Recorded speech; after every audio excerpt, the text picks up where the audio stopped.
तो hi everyone, मेरा नाम अनुभव यादव, आप जानते होंगे। वैसे मैं फालतूगिरी वीडियो ऐसे बहुत बनाता था।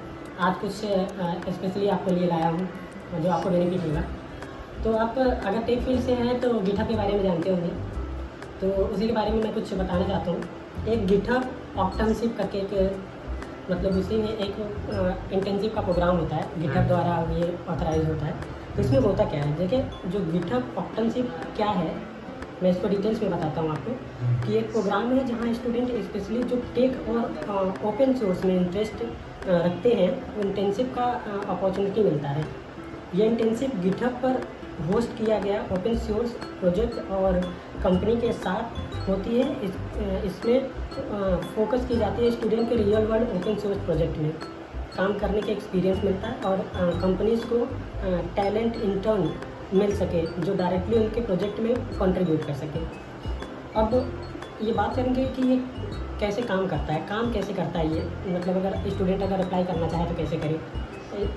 फॉर स्टूडेंट ऑप्शन के लिए स्टूडेंट को डिफरेंट ओपन सोर्स प्रोजेक्ट के लिए अप्लाई करने का चांस मिलता है जो गिटहब ऑक्टनशिप के अंदर लिस्ट होते हैं। सिलेक्टेड स्टूडेंट डायरेक्टली उन प्रोजेक्ट में काम कर सकते हैं और उनके इंटर्नशिप के साथ स्टाइपेंड मतलब पेमेंट भी मिल सकता है। जैसे एग्जांपल के लिए मान लीजिए कि आप एक स्टूडेंट हैं जो AIML में इंटरेस्टेड है, ठीक। वो एक गिटहब रिपोजिटरी में लिस्टेड AI प्रोजेक्ट के लिए अप्लाई करता है। अगर उसका सिलेक्शन हो जाता है तो वो उस प्रोजेक्ट पर एज पर इंटर्न काम करेगा। जैसे बग फिक्स करेंगे या नए फीचर ऐड करेंगे।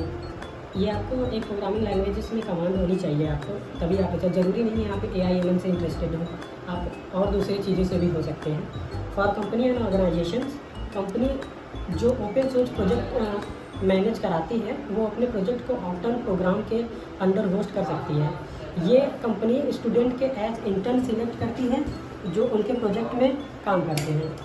एग्जाम्पल के तौर पे मान लीजिए एक कंपनी जो एक वेब डेवलपमेंट फ्रेमवर्क मेंटेन कराती है, अपने प्रोजेक्ट को गिटहब ऑक्टनशिप में रजिस्टर कराती है। फिर ये कंपनी अपने ओपन सोर्स प्रोजेक्ट के लिए इंटर्न हायर करती है और जो फ्रेमवर्क में नए फीचर्स डालेंगे या फिर इशूज़ प्रॉब्लम सॉल्व करेंगे उनके लिए है। ऑक्टनशिप का प्रोसेस क्या होता है, आप एक एप्लीकेशन होता है, स्टूडेंट गिटहब पर लिस्ट इंटर्नशिप के लिए अप्लाई करते हैं। ये इंटर्नशिप प्रोजेक्ट के नेचर पर डिपेंड करती है कि किससे होगा। ज़रूरी नहीं AIML, वेब डेवलपमेंट भी हो सकता है, डेटा साइंस भी हो सकता है, जैसे आपका इंटरेस्ट हो। सिलेक्शन कैसे होता है, सिलेक्ट स्टूडेंट इंटर्नशिप की अपॉर्चुनिटी मिलता है। सिलेक्शन देखिए, सिलेक्शन यूजुअली क्या होता है कि बेसिस पे होता है कि आपने गिटहब पे कितनी कंट्रीब्यूशन किया है, कितना टाइम एक्सपेंड किया है, इसके बेसिस पे। क्योंकि जब टाइम एक्सपेंड किए रहेंगे तो वो किस प्रोग्रामिंग लैंग्वेज पे किस पे आपको कमांड ज़्यादा है, तो उसके बेसिस पे आपको सिलेक्ट किया जाएगा। अगर सिलेक्शन का प्रोसेस ये भी है कि आप गिटहब का एक कैंपस करके वो चीज़ें हैं, वो मैं आपका लिंक डाल दूँगा नीचे, तो उससे सिलेक्ट होंगे क्योंकि उनको एक अच्छा इंटर्न चाहिए। और अगर आप उस पर काम कर सकते, देखो मैं सीधे बात ये बताना चाहता हूँ कि आप अगर टेक फील्ड में नल्ले हैं तो आप कुछ सीखिए और सीखने के बाद इसमें कंट्रीब्यूट करिए। कंट्रीब्यूशन के उसके बेसिस पे आपको इंटर्नशिप मिलेगी और उसका सर्टिफिकेट भी मिलेगा पूरा। और ये कोई पेड इंटर्नशिप नहीं रहेगा। और जिस कंपनी से मान लीजिए विप्रो, इन्फोसिस, फेसबुक, जिसमें आप कंट्रीब्यूशन करेंगे उसका इंटर्नशिप मिलेगा, तो हो सकता है बाद में आपको हायर भी कर लें। तो ये प्रोसेस काफ़ी लंबा होगा, लेकिन इसे कंटिन्यूस करने से आपका फ़ायदा होगा। तो मिलते हैं ब्लॉग में, काफ़ी बकवास हो गई।